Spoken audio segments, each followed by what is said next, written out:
नमस्कार। स्वागत है आपका माय इंडियन एस्ट्रो में 10 महाविद्याओं की इस सीरीज में आज हम तीसरी महाविद्या यानी माँ छिन्नमस्ता के बारे में बात करेंगे। परिवर्तनशील जगत का अधिपति कबंध है और उसकी शक्ति ही छिन्नमस्ता है। विश्व की वृद्धि ह्रास तो सदैव होती रहती है। जब ह्रास की मात्रा कम और विकास की मात्रा अधिक होती है तब माँ भुवनेश्वरी का प्राकट्य होता है। इसके विपरीत जब निर्गम अधिक और आगम कम होता है तब माँ छिन्नमस्ता का प्राधान्य होता है। भगवती छिन्नमस्ता का स्वरूप अत्यंत ही गोपनीय है। इसे कोई अधिकारी साधक ही जान सकता है जिस पर स्वयं माँ की कृपा बनी हो। 10 महाविद्याओं में इनका तीसरा स्थान है। इनके प्रादुर्भाव की कथा इस प्रकार है। एक बार भगवती अपनी सहचरी जया और विजया के साथ मंदाकिनी में स्नान करने के लिए गई थीं।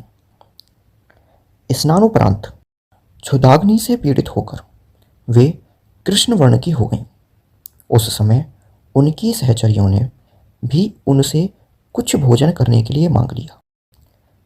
देवी ने उनसे कुछ समय प्रतीक्षा करने के लिए कहा। थोड़ी देर प्रतीक्षा करने के बाद उनकी सहचरियों ने जब पुनः भोजन के लिए निवेदन किया तब देवी माँ ने उनसे कुछ देर और प्रतीक्षा करने के लिए कहा। इस पर माँ की सहचरियों ने विनम्र स्वर में कहा कि माँ तो अपने शिशुओं को भूख लगने पर अविलंब भोजन प्रदान करती है, आप हमारी उपेक्षा क्यों कर रही हैं? अपने सहचरियों के इस मधुर वचन को सुनकर कृपामयी देवी माँ ने अपने खड्ग से अपना सिर काट दिया। कटा हुआ सिर देवी के बाएं हाथ में आ गिरा और उनके कबंध से रक्त की 3 धाराएं प्रवाहित हुईं। उन्होंने उनमें से 2 धाराओं को अपनी दोनों सहचरियों की ओर प्रवाहित कर दिया, जिसे पीती हुई दोनों ही प्रसन्न होने लगी और बची हुई तीसरी धारा को देवी माँ स्वयं पान करने लगी। तभी से माँ छिन्नमस्ता के नाम से प्रसिद्ध हुई। ऐसा विधान है कि आधी रात अर्थात चतुर्थ संध्या काल में छिन्नमस्ता की उपासना से साधक को सरस्वती सिद्ध हो जाती है। शत्रु विजय, समूह स्तंभन, राज्य प्राप्ति और मोक्ष प्राप्ति के लिए छिन्नमस्ता की उपासना अमोघ है। माँ छिन्नमस्ता का आध्यात्मिक स्वरूप अत्यंत महत्वपूर्ण है। छिन्न यज्ञ शीर्ष की प्रतीक ये देवी श्वेत कमल पीठ पर खड़ी हैं। दिशाएं ही इनके वस्त्र हैं। इनकी नाभि में योनि चक्र है। कृष्ण यानी तम और रक्त यानी रजोगुण की देवियाँ इनकी सहचरियाँ हैं। ये अपना शीश काटकर भी जीवित हैं। यह अपने आप में पूर्ण अंतर्मुखी साधना का जीता जागता उदाहरण है। योग शास्त्र में 3 ग्रंथियां बताई गई हैं जिनके भेदन के बाद ही योगी को पूर्ण सिद्धि प्राप्त होती है। इन्हें ब्रह्म ग्रंथि, विष्णु ग्रंथि तथा रुद्र ग्रंथि कहा गया है।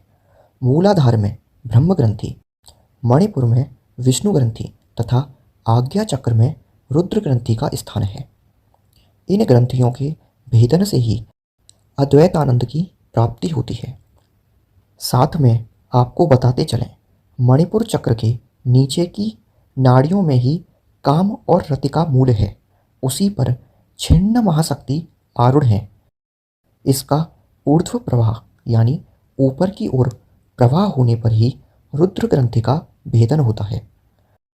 माँ छिन्नमस्ता का वज्र वैरोचनी नाम शाक्तों, बौद्धों तथा जैन शास्त्रों में भी समान रूप से प्रचलित है।